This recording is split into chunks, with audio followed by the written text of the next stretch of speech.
ಪ್ರಿಯರೇ, ನಮಸ್ಕಾರ ಎಲ್ಲರಿಗೂ. ಇವತ್ತು ನಾನೊಂದು ಹೊಸತ್ತು ರೆಸಿಪಿ ತಂದಿದ್ದೇನೆ. ಅದು ಹೇಗೆ ಮಾಡ್ತೀನಿ ಅಂತ ತೋರಿಸ್ತೀನಿ. ಪನ್ನೀರ್ ಪುಲಾವ್. ಓಕೆ, ಇದಕ್ಕೆ ಬೇಕಾದ ಸಾಮಗ್ರಿಗಳು: ಚಕ್ಕೆ 2 ಏಲಕ್ಕಿ, ಲವಂಗ 10, 1/4 ಟೀ ಸ್ಪೂನು ಕರಿಮೆಣಸು, ಸಣ್ಣ 1 ಟೀ ಸ್ಪೂನು ಜೀರಿಗೆ, 5 ಕಾಯಿಮೆಣಸು, ಅರಸಿನ ಹುಡಿ 1/4 ಟೀ ಸ್ಪೂನ್, 3 ಟೊಮೆಟೊ, 2 ನೀರುಳ್ಳಿ, ಸ್ವಲ್ಪ ಕೊತ್ತಂಬರಿ ಸೊಪ್ಪು, ಸ್ವಲ್ಪ ಪುದೀನ ಸೊಪ್ಪು. ಇದೆಲ್ಲ ಗ್ರೈಂಡ್ ಮಾಡಲಿಕ್ಕೆ. 2 ಕ್ಯಾರೆಟು, 1/4 ಕಿಲೋ ಬೀನ್ಸು, 1 ನೀರುಳ್ಳಿ. ಈ ನೀರುಳ್ಳಿ ಕಾಯಿಸಿ ಮತ್ತು ಇದು ಕುಕ್ಕರ್ಗೆ ಹಾಕಲಿಕ್ಕೆ. ಮತ್ತು ಪನ್ನೀರ್ ಸ್ವಲ್ಪ ಫ್ರೈ ಮಾಡಬೇಕು. ಇದು ಬಾಸ್ಮತಿ ರೈಸು. ಇದರಲ್ಲಿ 3 ಗ್ಲಾಸ್ ಉಂಟು. 3 ಗ್ಲಾಸಿಗೆ 6 ಗ್ಲಾಸು ನೀರು ಹಾಕಬೇಕು. ಓಕೆ,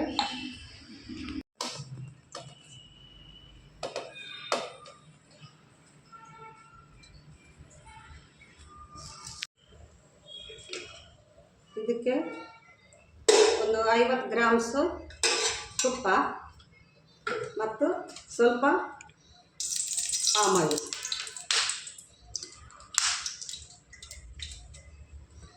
ಇದು ನೀರುಳ್ಳಿ ಇದರಲ್ಲಿ ಫ್ರೈ ಮಾಡಿ. ಈಗ ನೀರುಳ್ಳಿ ಫ್ರೈ ಆಗ್ತಾ ಬಂದಿದೆ. ಇದಕ್ಕೆ ಈ ಪನ್ನೀರನ್ನು ಹಾಕಿ ಸ್ವಲ್ಪ ಫ್ರೈ ಮಾಡಬೇಕು. ಈಗ ಪನ್ನೀರು ಸ್ವಲ್ಪ ಬ್ರೌನ್ ಆಗಿ ಬಂದಿದೆ. ಇದಕ್ಕೆ ಈ ಗ್ರೈಂಡ್ ಮಾಡಿಟ್ಟ ಮಸಾಲನ್ನು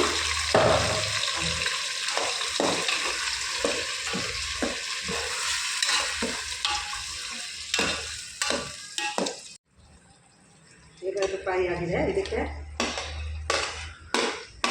ಕ್ಯಾರೆಟ್ ಮತ್ತು ಬೀನ್ಸ್ ಹಾಕ್ತಾರೆ.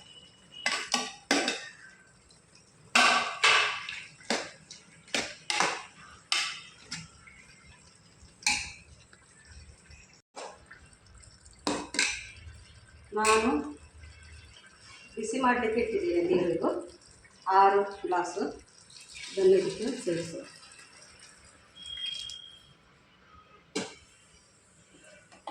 ಮತ್ತು ರುಚಿಗೆ ತಕ್ಕ ಉಪ್ಪು ಹಾಕುವ. ಈಗ ಇದು ಕುದೀತಾ ಉಂಟು. ಇದಕ್ಕೆ ರೈಸನ್ನು ತೊಳೆದು ನಾವು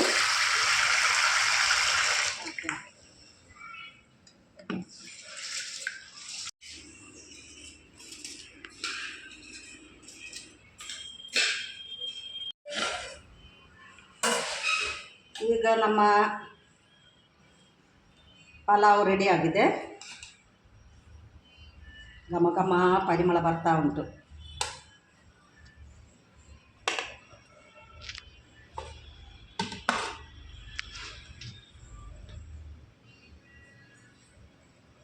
ನೋಡಿ ಹೇಗೆ ಆಗಿದೆ ಅಂತ. ಒಳ್ಳೆ ಕಲರ್ ಕೂಡ ಬಂದಿದೆ. ನೀವು ಕೂಡ ಇದನ್ನು ಟ್ರೈ ಮಾಡಿ ಮತ್ತು ಇದರ ರೆಸಿಪಿ ನೋಡಿ ನನಗೆ ಇದರ ಅಭಿಪ್ರಾಯ ತಿಳಿಸಿ. ಓಕೆ, ಬಾಯ್.